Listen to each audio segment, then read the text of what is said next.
오늘 말씀 지난주에 보셨던 로마서 11장 보도록 합니다.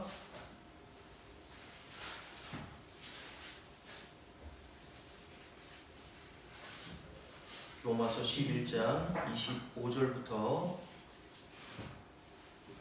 32절 말씀까지 우리 함께 읽습니다. 형제들아, 너희가 스스로 지혜있다 하면서 이 신비를 너희가 모르기를 우리가 원하지 아니하노니 이 신비는 이방인의 충만한 수가 들어오기까지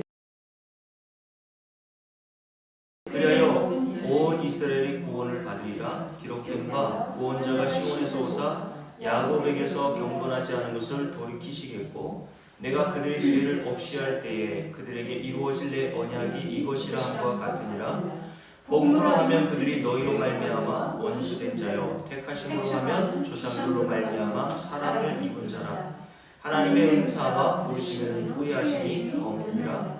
너희가 전에는 하나님께 순종하지 아니하더니 이스라엘이 순종하지 아니하므로 이제 긍휼을 입었는지라. 이와 같이 이 사람들이 순종하지 아니하니 이는 너에게 베푸시는 긍휼로 이제 그들도 긍휼을 얻게 하려 하심이라. 하나님이 모든 사람을 순종하지 아니하는 가운데 가두어 두심은 모든 사람에게 긍휼을 베풀려 하심이로다. 아멘. 계속해서 로마서 14장 17절 하나님의 나라에 대해서 함께 살펴보고 있습니다. 여러분께 자주 말씀을 드렸지만 하나님의 나라는 인간의 행위와 무엇을 먹고 마시고 어떤 나를 지키느냐에 의해서 들어가는 것이 아니라 하나님의 나라는 무엇으로 든다고 말씀드렸냐면 긍휼과 자비와 은혜로 들어가는 것이 하나님의 나라라고 이야기를 했습니다. 아멘. 그래서 오늘 25절 메시지에 보면 하나님께서 이 모든 구원의 섭리에 대해서 신비라고 하는 말씀을 하신다는 거죠. 왜 신비라고 말씀하셨냐면 모든 인간은 성경을 읽을 수 있는 눈은 가지고 있을지 모르겠지만 이 성경을 통해서 이 구원의 신비, 구원의 비밀을 깨달아 아는 자는 그리 많지 않기 때문에 그렇다는 겁니다. 여러분들은 저는 한글을 조금이라도 깨우치기만 했다면 성경은 누구나 다 읽을 수 있는 것 아닙니까? 그런데 성경은 누구나 다 읽을 수 있지만 성경이 감춰놓은 그 비밀은 누구나 알 수 있는 것은 아니란 말이죠. 아멘. 오직 하나님이 택하시고 창세 이전에 구원을 주시러 작정하신 자들에게만 하나님이 이 비밀을 드러내신단 말이죠. 아멘. 이 비밀을 아는 것이 지혜라고 얘기했어요. 그래서 지난주에 25절 말씀을 함께 읽으면서 신비 그리고 지혜라고 하는 단어에 줄을 그어놓거나 동그라미를 쳐놓으라고 말씀을 드렸죠. 다시 말씀드리면 하나님께서 성경을 통해서 우리에게 계시하신 이 비밀을 아는 것이 지혜요. 그 지혜가 없는 자를 성경에서는 어리석다, 미련하다라고 말씀을 한다는 얘기죠. 아멘. 그렇다면 이 비밀을 아는 지혜는 누구로부터 오는 것이냐면 우리 개인의 노력과 개인의 애씀으로 나오는 것이 아니라고 말씀드렸어요. 이 지혜는 인간에게는 없는 지혜란 말입니다. 그래서 성경에 보면 이 지혜를 가리켜 하나님의 지혜라고 얘기했어요. 하나님의라고 하는 뜻은 하나님이 소유하신 지혜라는 뜻이거든요. 의가 소유권을 얘기하는 말이잖아요. 그러니까 하나님이 가지고 계시는 그 지혜를 성도들에게 주실 때에만 성도들이 그 지혜를 얻을 수 있고 그 지혜를 받은 성도들만 하나님이 성경을 통해서 계시하신 비밀 신비를 깨달아 알 수 있게 된단 말입니다. 그래서 로마서 11장에 보면 그 앞에 부분 볼까요? 로마서 11장 그 앞부분에 보면 바울이 이렇게 이야기를 했습니다. 자, 5절 말씀 봅니다. 함께 읽을게요. 그런즉 이와 같이 지금도 무엇으로? 은혜로 택하심을 따라 남은 자가 있느니라. 엘리야 시대 때 엘리야뿐만 아니라 하나님께서 남겨두신 7,000명이 있다고 말씀하신 내용이 그 앞에 있죠. 엘리야는 자기밖에 없는 줄 알았는데 하나님께서 바알에게 무릎 꿇지 않는 7,000명을 남겨두셨는데 그 남겨두신 자, 특별히 그 당시에 바알에게 무릎을 꿇지 않는다는 것은 생명을 내어놓아야 되는 일이었거든요. 그렇게까지 믿음으로 버티고 그렇게 믿음으로 살았던 모든 자들의 원인이 그들의 잘남에 있는 것이나 그들의 성격이라 그들의 결심과 결단에 으로부터 나온 것이 아니라 하나님이 그들을 은혜로 택하여 두셨다는 겁니다. 아멘. 무슨 말이냐면 하나님께서 그들에게 은혜를 주셨기 때문에 그런 믿음이 그 안에서 발생하여 나왔다는 거예요. 그러니까 제가 전에도 말씀드렸지만 우리가 이 땅에서 손영환 목사님처럼 어떤 일에 헌신하고 순교까지 한 주기철 목사님도 마찬가지죠. 그런 분들에 대해서 굉장히 높이 추앙을 하고 천주교에서는 그런 분들을 순교한 자들을 성인의 반열까지 이렇게 올려놓지 않습니까? 그런데 그들이 하나님 나라 가서 그런 순교를 한다 할지라도 자랑할 것이 없음은 그 모든 것들이 다 은혜로 된 것이기 때문이라는 거예요. 아멘. 자, 그래서 8절 말씀도 함께 읽어봅니다. 함께 읽을게요. 만일 은혜로 된 것이면 행위로 말미암아 6절이군요. 함께 읽습니다. 만일 은혜로 된 것이면 행위로 말미암지 않으니 그렇지 않으면 은혜가 은혜되지 못하느니라. 그런즉 어떠하냐? 이스라엘이 구하는 그것을 얻지 못하고 누가 얻었습니까? 오직 택하심을 입은 자가 얻었고 그 남은 자들은 우둔하여 졌느니라. 기록된 바 하나님이 오늘까지 그들에게 혼미한 심령과 보지 못할 눈과 듣지 못할 귀를 주셨다함과 같으니라. 이게 아담과 하와 이후에 태어난 모든 인간의 실상이란 말입니다. 8절 말씀에 그들이 오늘까지 혼미한 심령과 보지 못할 눈과 듣지 못할 귀를 가지고 있다는 거예요. 그러니까 하나님의 비밀을 아무리 이해하게 해줘도 인간은 그것을 알아먹을 수 있는 능력이 없단 말입니다. 근데 어떤 자들이 그 복음을 깨달아 알아먹는 자들이 있다면 그것은 그들의 행위로 말미암은 것이 아니라 그들의 탁월한 지식으로 말미암는 앓는 것도 아니고 그들이 열심히 연구하여 노력했더니 그 비밀을 깨달았던 것도 아니라 하나님이 그들에게 그 비밀을 은혜로 알려주셨다는 겁니다. 아멘. 그래서 에베소 2장에 보면 너희가 그 은혜를 인하여 믿음으로 말미암아 구원을 받았으니 이것은 행위에서 난 것이 아니라 하나님의 은혜로 선물로 너에게 주신 것이다. 아멘. 왜 그렇게 하신다고요? 아무도 자랑하지 못하게 하기 위해서. 아멘. 그럼 누구를 자랑합니까? 성도는? 그 은혜를 주신 하나님과 우리 주 예수만 자랑하게 되는 거예요. 아멘. 이것이 그 비밀과 지혜를 받은 성도들에게서 나오는 증거란 말입니다. 그래서 우리가 이미 지난주에 살펴봤던 마태복음 13장 같은 경우에서도 찾아보진 않을게요. 이미 찾아봤으니까 네 밭의 비유를 하시고 난 다음에 주님께서 제자들이 질문했던 내용, 주님 왜 우리에게 이렇게 비유로 말씀하십니까? 라고 물었을 때 주님께서 뭐라고 했습니까? 알아듣는데 아니하셨다 라는 것을 깨닫게 해주시기 위해서 비유로 그들에게 주셨단 말이죠. 아멘. 그러니까 모든 비유, 예수님께서 행하신 비유를 일반 사람들, 예수 믿지 않는 사람들 깨달아 알아듣는다면 그거는 잘못된 거예요. 그럴 수가 없는 겁니다. 왜요?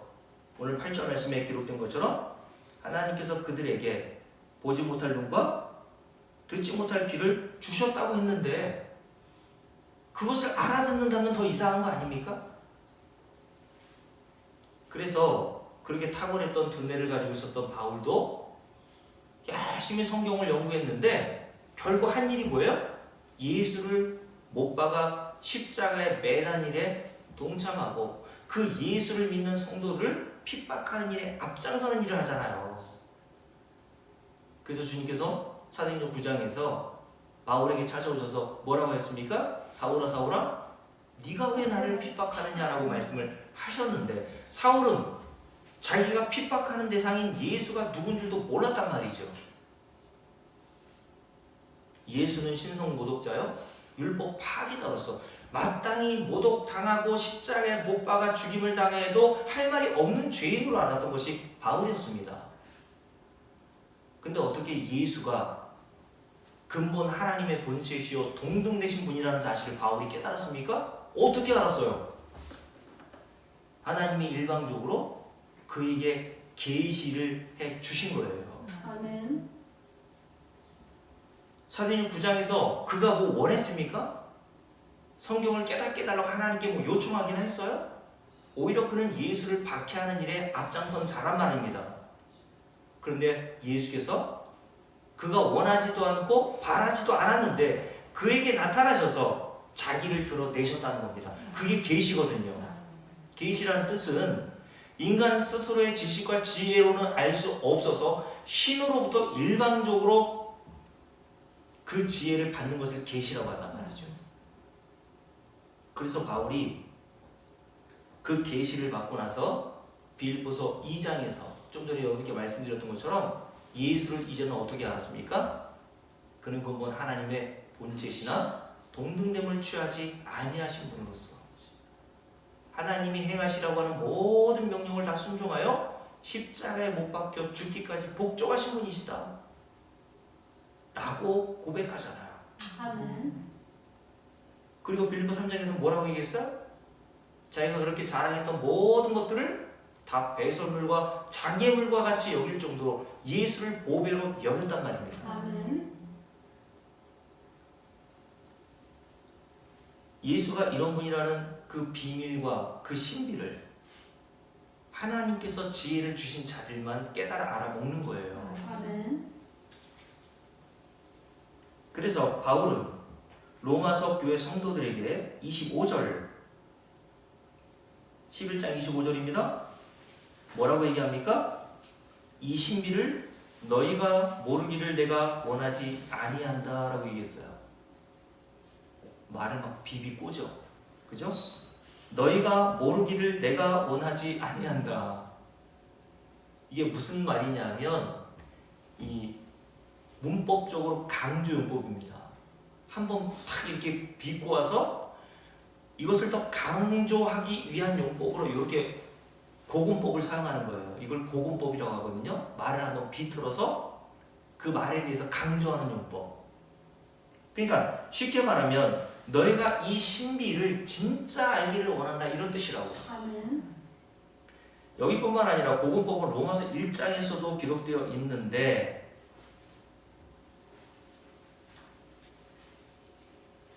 바울이 뭐라고 그랬습니까? 1장에? 로마서 1장을 한번 볼까요?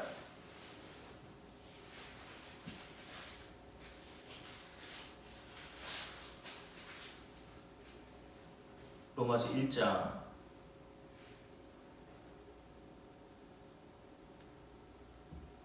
자, 함께 읽어볼게요.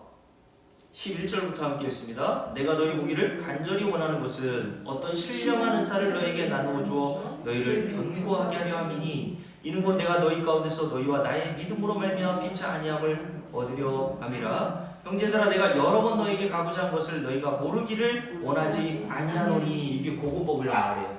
너희가 모르기를 원하지 아니하노니. 쉽게 말하면 내가 너희들에게 가기를 원하는 이유를 너희들이 진짜 알기를 원한다 라고 말을 한번 비틀어서 이것을 강조하는 거란 말이죠. 자, 다시 로마서 11장 넘어볼게요.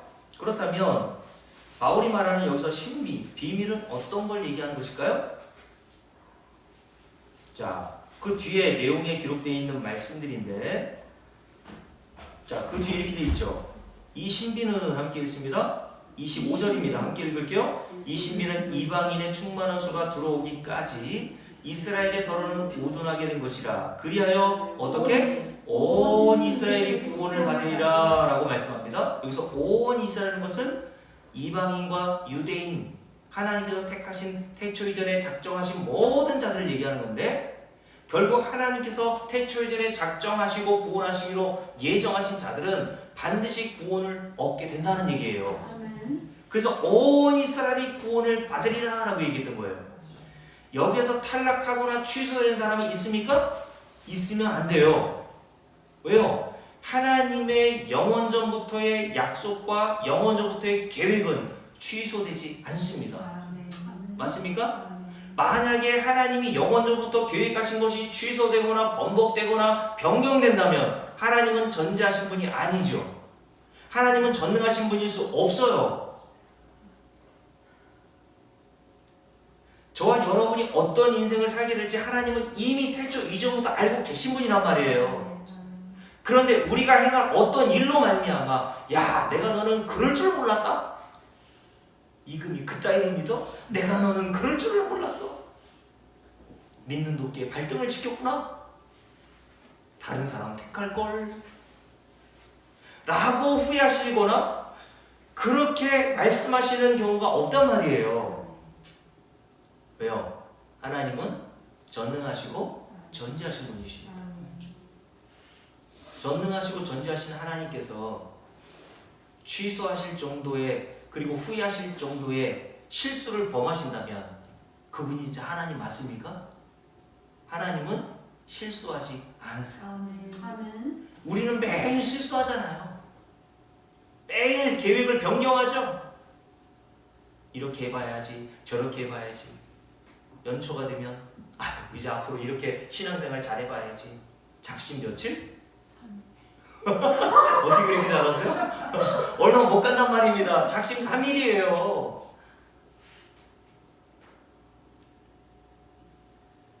여러분들은 다 똑같은 거 아닙니까? 그래서 제 아내가 저보러 되게 독한 사람이라고 하는 이유가 제가 팔굽혀펴기를 평소에 50개씩 요즘에는 3번, 4번 정도 하거든요. 그럼 150개에서 200개 하루에 이렇게 하는데 제가 이렇게 팔굽혀펴기를 한 게 7, 8년이 됐어요. 거의 매일이에요. 사실 혼자 그렇게 운동하는 게 쉽지 않거든요. 제가 독하게 생겼잖아요. 그래서 저는 한다면 합니다. 웬만한 거는. 그렇다고 하더라도 모든 일을 다 그렇게 한다면 하는 방향으로 다 하겠습니까? 어떤 건 잊어버리기도 하고 어떤 건 능력이 없어서 못하기도 하고 그게 인간이란 말이에요. 그래서 인간은 믿을 만한 대상이 아니란 말입니다. 인간은 화장실 갈 때 다르고 나올 때 달라. 그래서 사람은 믿음의 대상이 아니라 어떤 분이 이렇게 얘기했어요. 사람은 사랑하는 대상이야. 믿음의 대상은 하나님밖에 없단 말이야. 아멘. 그래서 히브리서 12장에서 뭐라 했습니까? 믿음의 주여 온전케 하신 이인 누구를 바라보자? 예수, 우리 주를 바라보자. 아멘. 여러분 자신을 바라보면 안 돼요. 여러분이 실수한 거지 하나님이 실수하신 건 아니란 말입니다. 여러분이 실수하고 실패한 모든 것들을 이미 하나님께서는 태초 이전에 다 알고 계시면서도 여러분과 저를 구원하시기로 작정하시고 계획해 주셨다니까요. 하나님은 그 계획하신 대로 일하세요. 계획하신 것만 이루십니다. 아멘. 맞습니까? 아멘. 그래서 에베소 1장을 볼까요? 에베소 1장 이렇게 잡아놓으시고 에베소 1장 한번 보세요. 에베소 1장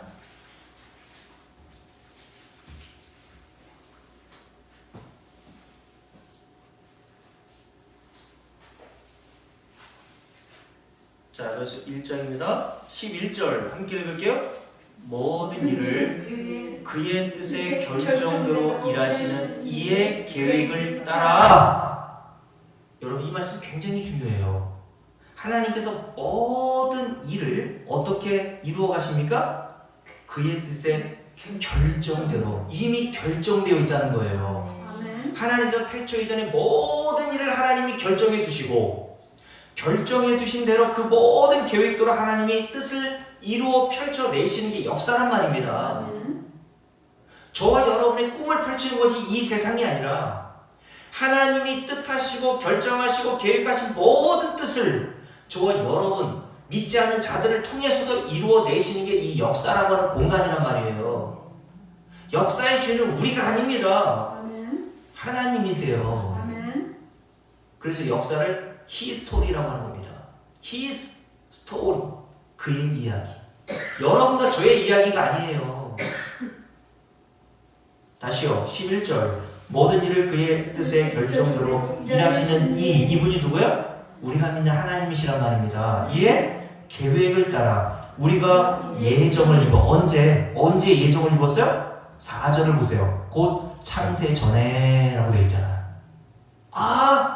나를 구원하기로 예정하신 시점은 내가 뭔가 잘했을 때가 아니라 뭔가 하나님께 드리려고 좋은 마음을 품었을 때 하나님이 우리를 구원하시기로 예정하시고 작정하신 것이 아니라 언제? 창세 전에. 여러분과 제가 태어나기 훨씬 이전부터 하나님께서 저와 여러분을 구원하시기로 작정하시고 결정하시고 예정해 두셨다는 거예요. 아멘. 그 계획에 따라 그 계획이 변경되지 않고 하나님께서 그 계획을 다 이루신단 말이에요. 그래서 우리가 예정을 입고 그 안에서 기업이 되었으니 12절 이는 우리가 그리스도 안에서 전부터 바라던 그의 영광에 찬송이 되게 하려 하심이라. 그 안에서 너희도 예정하심을 입은 사람들은 이게 된단 말이에요. 어떻게? 너희도 진리의 말씀 곧 너희의 구원의 복음을 듣고 그 안에서 또한 믿어. 믿음은 어디서 나오는 거예요?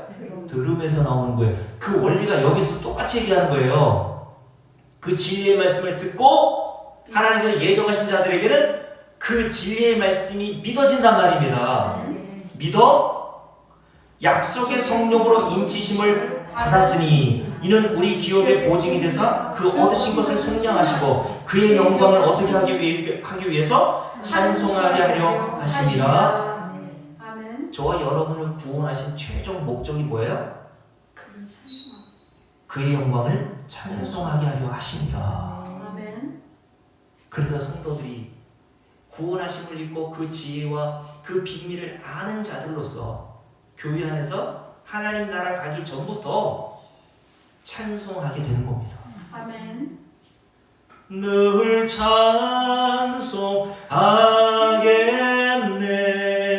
찬송하겠네. 늘 찬송하겠네. 날 구원하신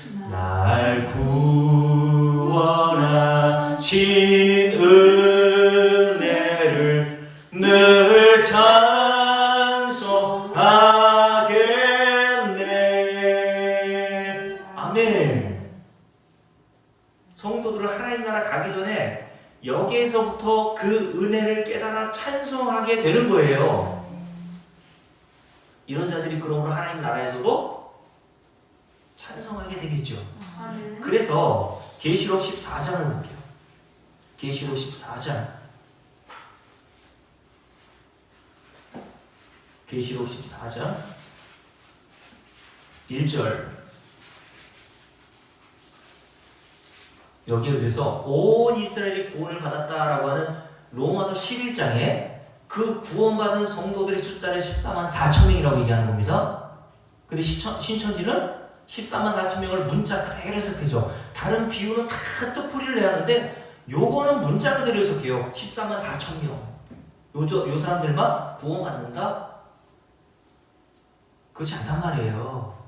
자, 14만 4천 명에 대한 이야기 함께 읽습니다. 1절부터 또 내가 보니 보라 어린 양이 시온산에 섰고 그와 함께 14만 4천이 서 있는데 그들의 이마에는 어린 양의 이름과 그 아버지의 이름을 쓴 것이 있더라. 내가 하늘에서 나는 소리를 들으니 많은 물소리와도 같고 큰 우레소리와도 같은데 내가 들은 소리는 검은 고 타는 자들이 그 검은 고를 타는 것 같더라. 그들이 그 보호자 앞과 네 생물과 장로도 앞에서 뭘 불러요? 새 노래를 부르니 라고 되어 있죠. 새 노래라는 것은 말씀드렸잖아요. 내가 불러보지 못했던 새로운 작곡가가 나와가지고 만들어낸 그 복음성가를 배운다는 얘기가 아니에요. 새 노래라는 것은요, 구원받은 성도가 하나님의 은혜를 진짜 거듭나 깨닫고 나서 부르는 노래를 새 노래라고 합니다. 아멘. 제 아내가 그렇게 얘기하더라고요. 전에 저하고 얘기하면서 전에는 왜 성경에 예수 그리스도의 피에 대한 얘기가 그렇게 많이 나오고 십자가에 대한 내용이 찬송가에 그렇게 많은지를 몰랐다고. 저도 몰랐어요. 성경에 여러분 성경뿐만 아니라 찬송가 보세요. 다 십자가의 보혈의 피 그 내용들이 가득하게 실려 있지 않습니까? 그렇죠. 나 믿노라 뭘 믿어요? 보혈의 공로를. 그걸 몰랐단 말이에요. 저도 왜 내가 믿어야 될 게 예수 그리스도의 보혈의 공로밖에 없는지를 몰랐어요. 저도 그 신비를 하나님께서 저에게 여러분들에게 깨닫게 주시고 난 다음에 부르는 찬송이 새 노래란 말입니다. 아, 그렇구나. 죄인 중에 괴수인 우리가 의지할 대상은 붙들고 믿을 수 있을 말한 것은 예수 그리스도의 십자가의 보혈의 공로밖에 없구나. 아멘. 그래서 이 찬송을 복음의 은혜를 깨닫지 못했을 때는 아우 지겨워. 뭘 믿는다는 거야? 나 믿노라 믿노라 보혈의 공로를 흠 없어도 피 흘리신 그게 무슨 말이야? 도대체 몰랐단 말이죠. 저도 목사가 되고 나서도 어느 정도의 기간까지는 몰랐다니까요. 그래서 맨날 이 노래 부르면 지겨우니까 한 번 좀 바꿔주고, 네? 새로운 복음성가 나오면 그 복음성가를 또 배워가지고 새롭게 또 성도들에게 알려주고 나도 배우고 곡조가 참 좋아. 이런 맛에 노래를 불렀어요 저도.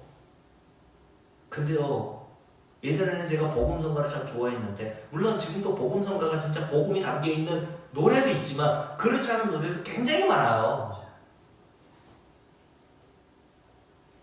근데 요즘에는요 찬송가가 막 은혜가 돼요. 아멘. 찬송가 1700년대, 1500년대, 1800년대 아주 오래전에 썼던 정말 성령이 충만한 사람들이 아이작 뉴턴이라든가, 네? 존 웨슬리 목사님이라든가, 존 웨슬리 목사님이라든가 찰스 웨슬리 목사님, 네? 이런 분들이 오래전에 작사한 찬송가들을 보세요.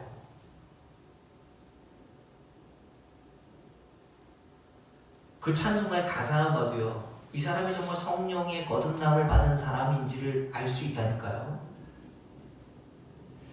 그래서 하나님 나라 들어갔던 14만 4천이 뭐 하고 있다고요? 새 노래를 부르고 있답니다. 새 노래. 여러분, 그러니까 우리가 이 땅에서 하나님이 주시는 그 지혜로 그 비밀을 다 깨닫지 못하고 있는 상태거든요. 그래서 바울도 고린도 전서에서 뭐라 했냐면 자기도 부분적으로 안다고 했어요. 근데 그 복음을 부분적으로 알았던 바울이 뭐라고까지 얘기했다고요? 빌립보서 1장에 감옥에 갇혀서 빌립보서를 썼는데 차라리 세상을 떠나서 그리스도와 함께 있는 그날을 고대하면서 아멘. 여기 살고 싶은 마음 하나도 없어. 그리스도와 함께 있는 것이 훨씬 더 좋은 일이다. 아멘. 믿습니까?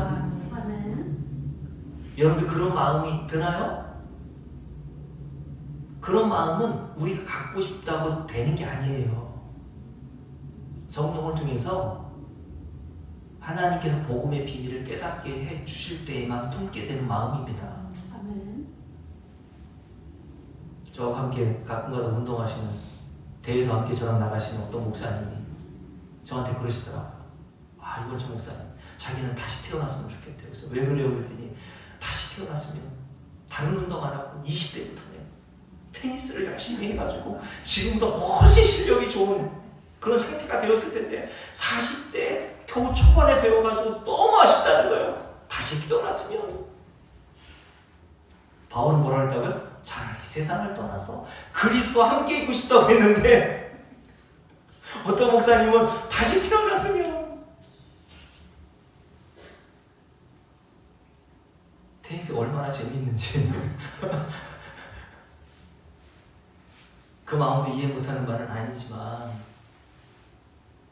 여러분 개똥밭에 굴러도 이승이 낫나요?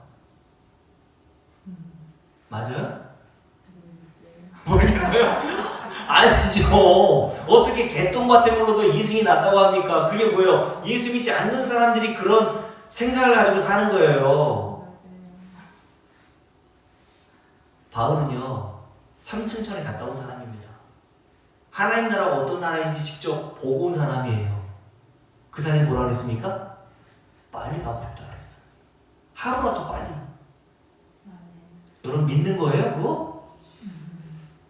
아니야, 그런 날 없을지도 몰라. 개똥밭에 굴러도 이생이 나. 이상 믿는 거예요 그게. 여러분과 저희가 믿는 거는 다른 게 아니에요. 하나님 말씀을 믿는 거잖아요. 하나님은 신실하신 분으로서 거짓말하지 않으신 분이에요. 맞습니까? 그래서 민수기에 보면 발람 선지자가 뭐라 그랬어요? 하나님은 사람이 아니시니. 그래서 뭐라고 하십니까? 하나님은 거짓말하지 아니하시고 하신 일에 대해서 후회하지 않으신다 그랬어요. 아멘. 만약에 성경에 기록되어 있는 말씀이 거짓말이라면, 그 거짓말처럼 우리가 그 하나님 말씀을 대하고 있다면, 그래서 우리가 예수 믿지 않은 사람처럼 그래 맞아 개똥밭에 굴러도 이 생이 낫지, 죽으면 어떤 일이 벌어질지 어떻게 알아? 하나님을 거짓말쟁이로 여기게 하는 겁니다. 그게 하나님의 이름을 모독하는 거라니까요.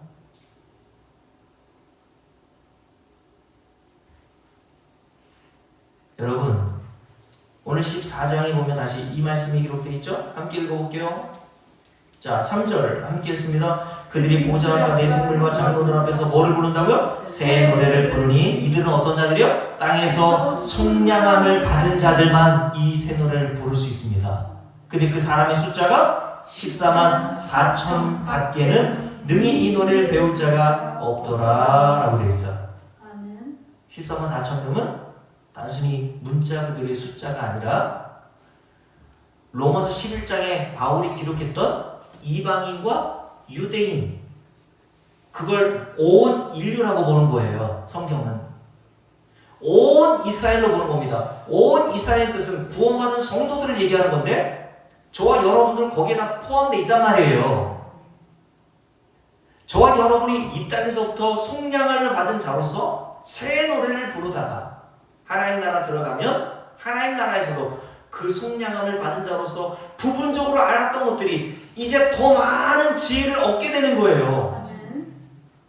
그래서 바울도 부분적으로 알았지만 그렇게까지 고백했기에 이제 온전히 주님을 알게 되면, 그 복음을 저와 여러분이 온전히 하나님 나라에서 알게 되면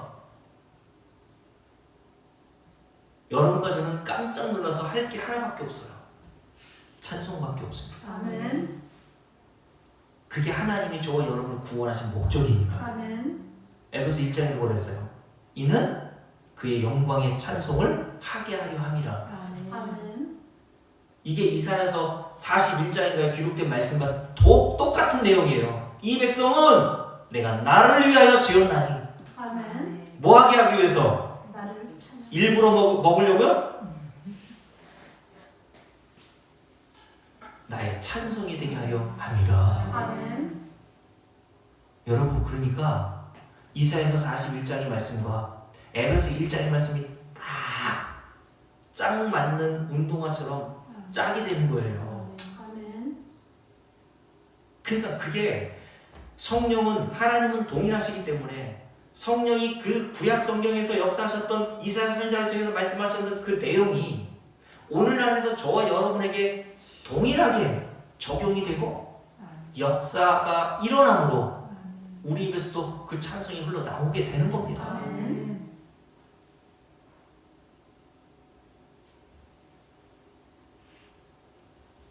자, 다시 로마서 11장을 볼까요? 이것이 신비, 하나님의 비밀, 첫 번째라고 이야기할 수 있고, 두 번째는 뭡니까? 함께 읽어볼게요. 자, 26절 그 후반에 이렇게 기록되어 있죠? 26절부터 쭉 읽을게요. 그리하여 온 이스라엘이 구원을 받으리라. 온 이스라엘 했으니까 한 사람도 여기서 제외되거나 취소된 사람이 없다 그랬어요. 아멘. 그죠? 온 이스라엘이 구원을 받습니다. 기록된 바 구원자가 시온에서 오사 야곱에게서 경건하지 않은 것들을 어떻게 하시겠다고요? 돌이키시겠고. 누가요? 구원자는 예수 그리스도 하나님이라고 이야기해도 되겠죠. 그러니까 하나님께서 저와 여러분을 경건하지 않은 것에서 돌이키신단 말이에요. 이걸 회개라고 하지 않습니까? 돌이킬 회, 고칠 개니까. 회개는 그러므로 내가 하는 게 아니에요. 맞습니까? 내가 하고 싶다고 회개가 나오는 게 아니라니까요. 예수 믿는 게 회개라고 그랬죠. 자, 사도행전 20장을 볼게요. 이렇게 잡아놓고 사도행전 20장에 보면 바울이 에베소 교회 장로들에게 이런 말을 합니다. 사도행전 20장을 한번 볼게요.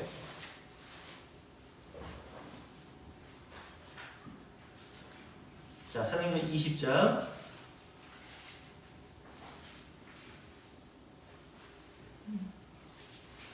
자, 에베소 교회 장로들에게 이렇게 이야기를 하죠. 19절 함께 했습니다. 그 모든 겸손과 눈물이며 유대인의 관계로 말미암아 당한 시험을 참고 주를 섬긴 것과 유익한 것은 무엇인지 공중 앞에서나 각 집에서나 꺼리낌없이 여러분에게 전하여 가르치고 유대인과 헬라인들, 이게 온 세계 인류라고 얘기했어요. 유대인과 헬라인들에게 주를 보라고 예전에 말씀드렸죠. 뭐를 증거합니까? 하나님께 대한 회개와 우리 주 예수 그리스도께 대한 믿음을 증언한 것이라고 얘기했어요. 이건 두 개가 아니라고 했습니다. 하나라고 얘기했어요. 하나님께 대한 회개, 곧 예수 그리스도에 대한 믿음이라는 뜻이에요. 회개가 뭡니까? 예수를 믿는 거예요. 맞아요? 왜요? 회개라는 것은 죄에서 돌이키는 게 회개잖아요. 그럼 죄는 뭡니까? 회개가 예수를 믿는 거라면 죄는 뭐겠어요? 예수를 믿지 않는 게 죄란 말이에요. 요한복음 16장에서 주님께서 뭐라 했습니까? 성령을 너에게 보내주시겠다고 하면서 죄에 대하여 심판에 대해 의에 대하여 깨닫게 하시겠다고 책망하시겠다고 하셨죠. 근데 죄가 뭐라고 주님께서 거기 설명해 주셨습니까?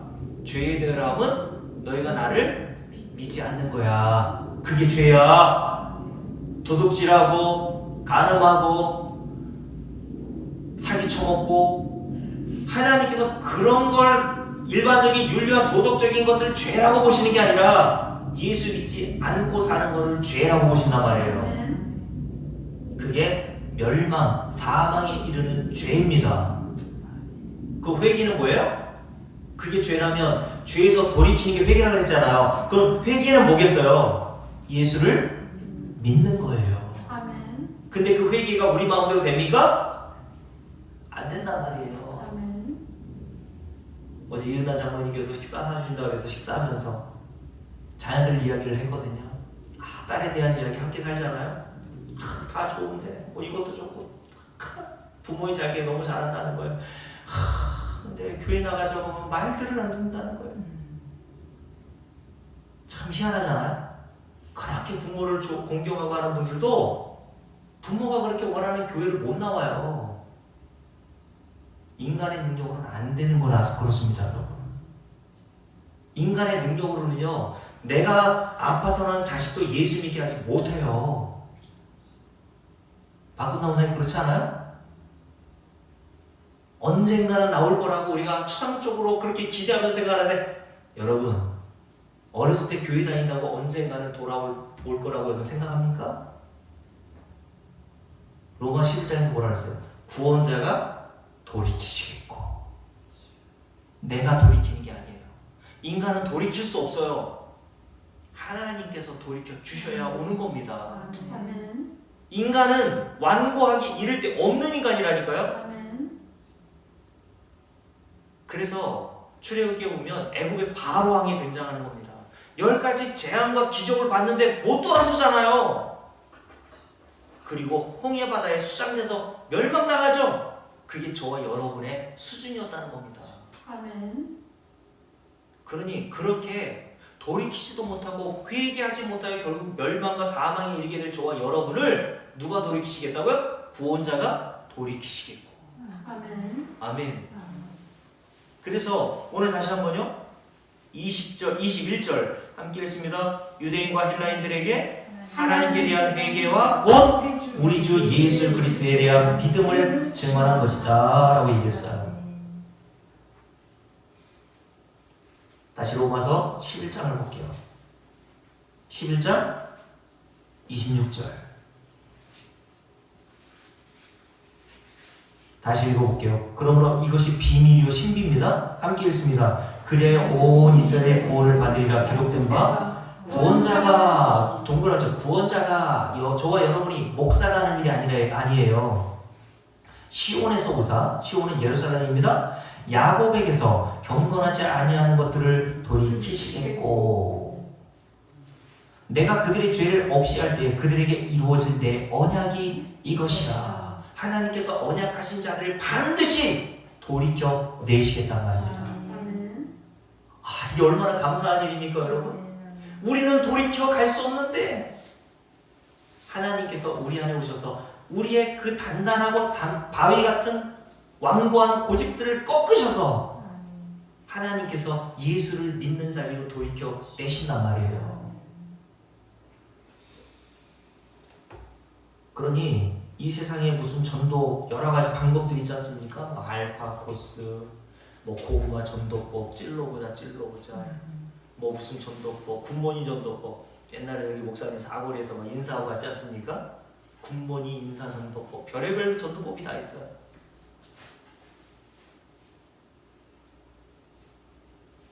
인간이 교회를 데리고 올 수 있지만 그 속을 돌이키시는 것은 하나님이십니다. 아멘. 인간이 교회 안까지 데려와서 그 사람의 마음까지 돌이킬 능력은 없단 말이에요. 목사의 자녀도 마찬가지입니다. 유민이하고 남이 이제 목사의 자녀로 자라지 않습니까? 십수년 하나님의 복음을 목사인 아빠로부터 들었다고 해서 자동적으로 구원을 받는 거 아니고, 아빠가 교회에 열심히 충성한 것으로 그 공로를 힘입어 자녀들이 구원받는 것도 아니에요. 저희 아버지처럼 교회 다니시라고 그러면, 야, 교회는 뭐하러 다녀? 네 엄마 그 하나님 나라 갈 때 치맛바람 붙잡고 가면 돼. 라는 식으로 할 수 없단 말입니다. 지난주에 천주교에서 잉여 공로 사상을 얘기하는데 그거 다른 복음이라고 말씀을 드렸잖아요. 복음이 아닌 겁니다. 아멘. 잉여된 공로가 어디 있어요, 인간에게.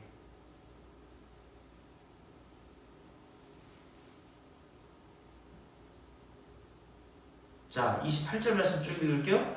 함께 읽습니다. 복음으로 하면 그들이 너희로 말미암아 원수된 자라, 택하심으로 하면 조상들로 말미암아 사랑을 입은 자라. 하나님의 은사와 부르심에는 뭐가 없어요? 후회하심이 없느니라. 이 말씀이 우리에게 얼마나 또 위로와 힘을 주는 말씀입니까?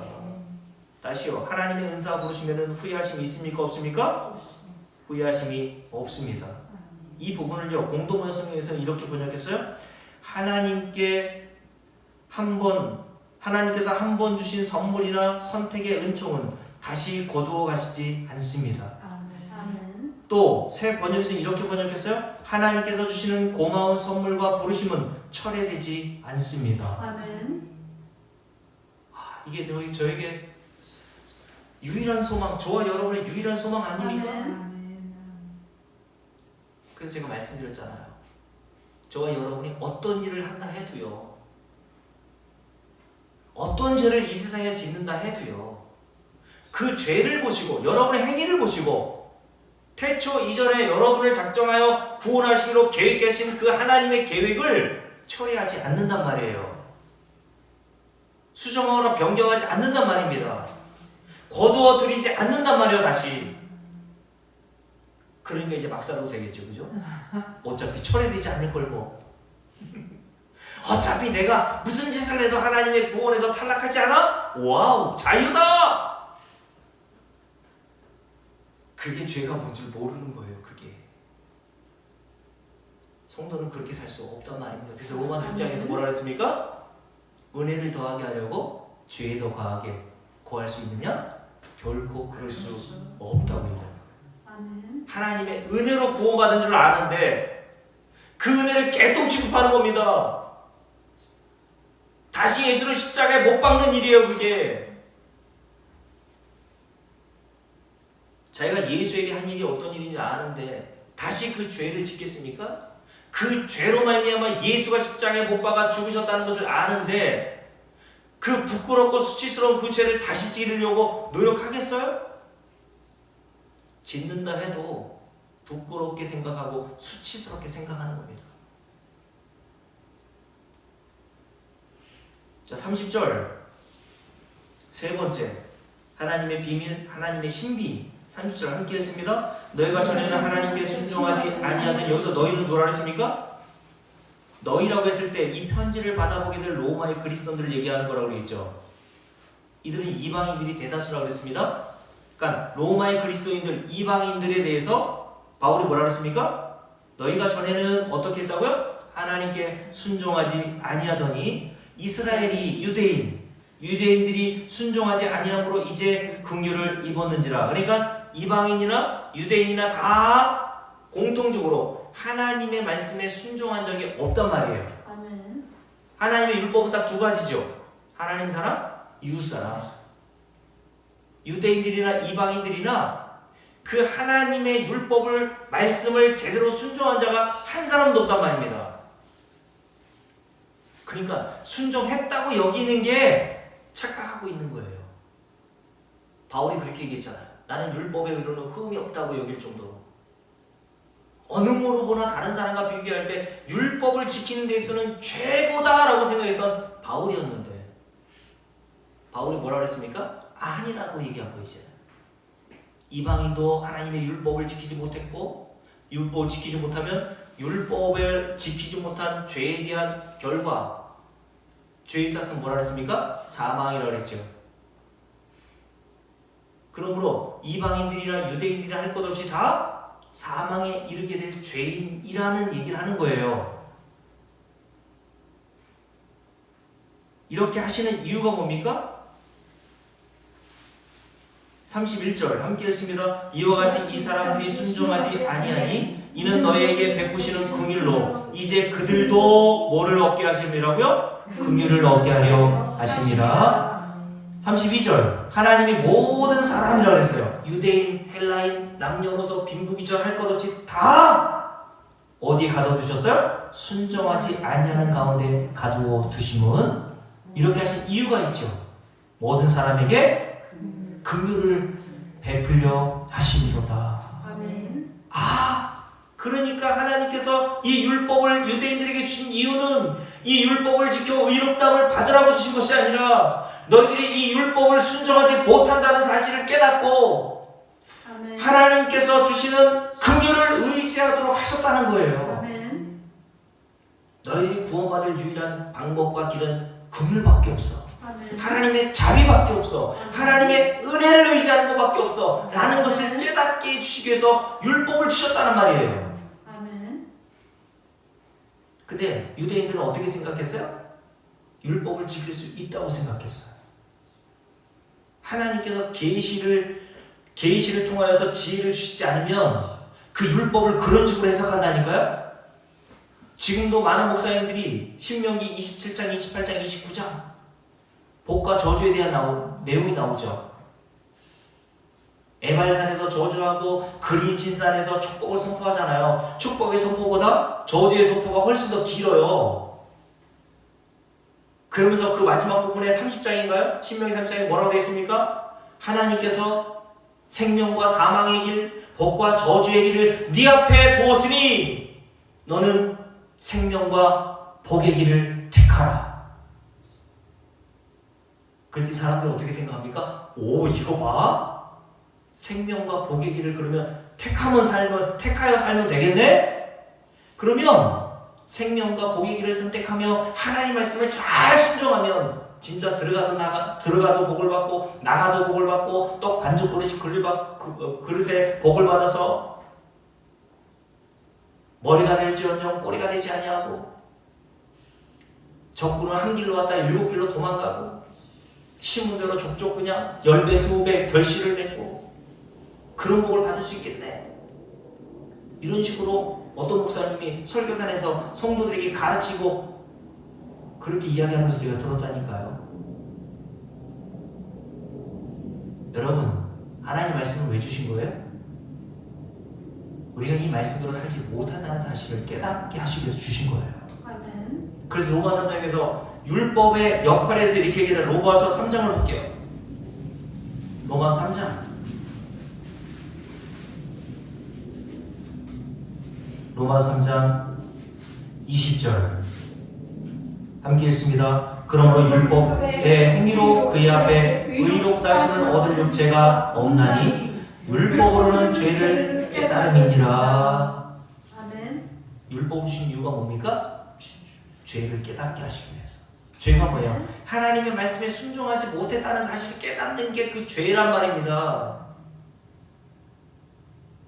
이 말씀을 깨닫지 못하니까 예수를 믿지 못하는 거예요. 나의 능력으로는 하나님 나라 들어가지 못한다는 사실을 깨달아야 예수를 믿게 될 거 아닙니까? 그래서 주님께서 저와 여러분을 택하신 자들은 계속 뭘 깨닫게 하세요? 죄를 깨닫게 하신단 말이에요. 아멘.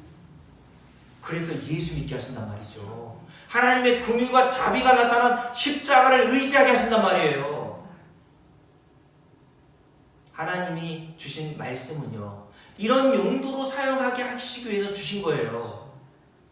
그래서 로마 3장 그 앞부분을 볼까요? 로마 3장 1절 볼게요. 함께 읽습니다. 그러니 유대인의 나음이 무엇이며 할례의 유익이 무엇이냐? 범사에 많으니 우선은 먼저는 그들이 유대인들이 뭘 맡았으면 하나님의 말씀을 맡았음이니라. 야, 하나님이 죄를 깨닫게 하는 게 유익이라고 생각해서 율법을 주신 거란 말이에요. 근데 그 유익한 말씀을 잘못 오용하고 적용하더라는 겁니다. 오! 이렇게 하면 복 받는 거야? 말씀을 열심히 지켜야지. 오, 11점은 복 받아! 말라기 3장이에요. 말씀처럼 11점은 이렇게 하나님께서 네 창고에 채워지지 않는 법이 없다는 식으로 그렇게 이야기하면서 그 복을 받고 싶어가지고 열심히 또 11조 하지 않습니까? 여러분, 하나님 말씀은 죄를 깨닫게 하시기 위해서 주신 거라니까요. 아멘. 죄를 깨달을 때 그 성경이 우리에게 유익한 거예요. 아멘. 그래서 그 유익하도록 성경을 줬는데 유익이 아니라 오히려 해로운 방법으로 성경을 오용한 겁니다. 하나님은 우리에게 율법을 주신 것이 율법대로 지켜 복받으라고 주신 게 아니에요. 우리가 율법을 지킬 수 있는 능력이 없음을 깨닫게 하시고 예수 믿게 하시려고 하신 겁니다.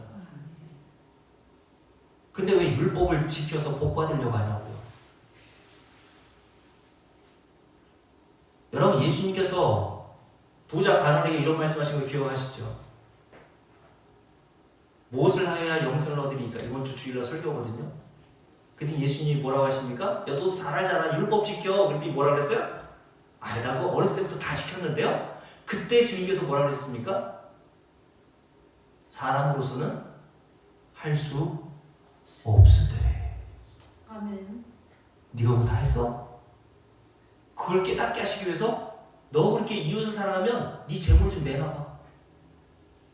못 내놓잖아요. 재물이 많은 거로 슬퍼하며 근심하며 떠났대요. 이웃 사랑하기는 개뿔, 재물 사랑하는 마음으로 가득한 자기를 드러내신 거예요. 그러면서 하나님 뭐라고 하십니까? 예수님이 그것 봐 못하잖아. 사람으로서는 그 율법을 지켜 하나님 사랑, 네 자신과 같이 이웃을 사랑하는 게 불가능해. 그러나 누구만 가능하세요? 하나님은 하시나니. 아멘. 아멘. 그러면 내가 율법을 잘 지켜 복을 받는다는 것은, 복을 받겠다는 것은 내가 뭐가 되겠다는 거예요? 다시요. 사람으로는 할 수 없고 하나님만 하신대잖아요. 근데 내가 이 율법을 잘 지켜 복을 받겠다는 것은 내가 누가 되겠다는 거예요? 하나님이 되겠다는 거예요.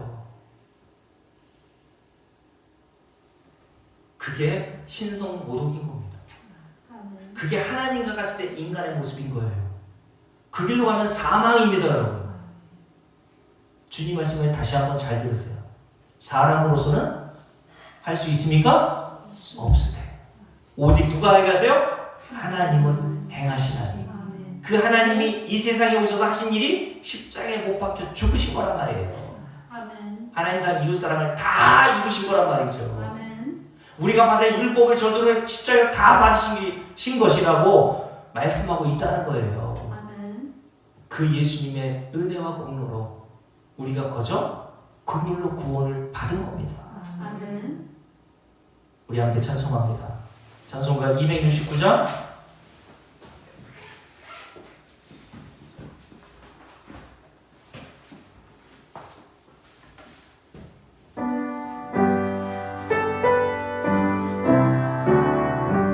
우리 3절 찬송합시다. 온 백성이 죄 사하신, 온 백성의 죄 사하신 하나님 어린 양, 그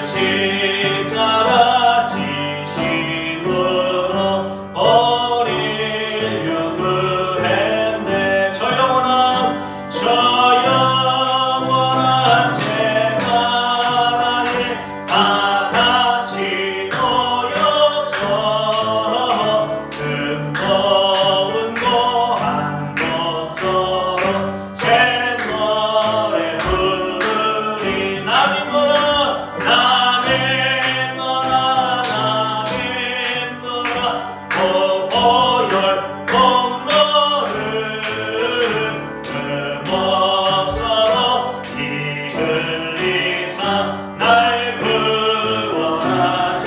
나 믿노라 나 믿노라 나 믿노라 그 보혈 공로를 넘어서도 이를 날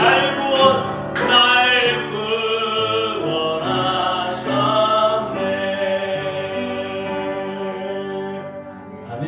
우리 마음에서 아버지가 기도하고 예배 마칩니다. 살아계신 아버지 하나님, 우리 모든 성도에게 성경의 모든 비밀을 깨닫게 해주셔서 우리가 오직 하나님의 긍휼과 자비와 은혜 이외에는 구원받을 수 없음을 깨닫게 도와주시고 우리가 행할 수 없는 그 모든 일을 예수께서 다 이루어 행하심으로 우리가 그 예수를 믿는 것으로 말미암아 의롭다함을 받아 하나님 나라에 거저 들어가게 된 것임을 깨닫게 하여 주시옵소서.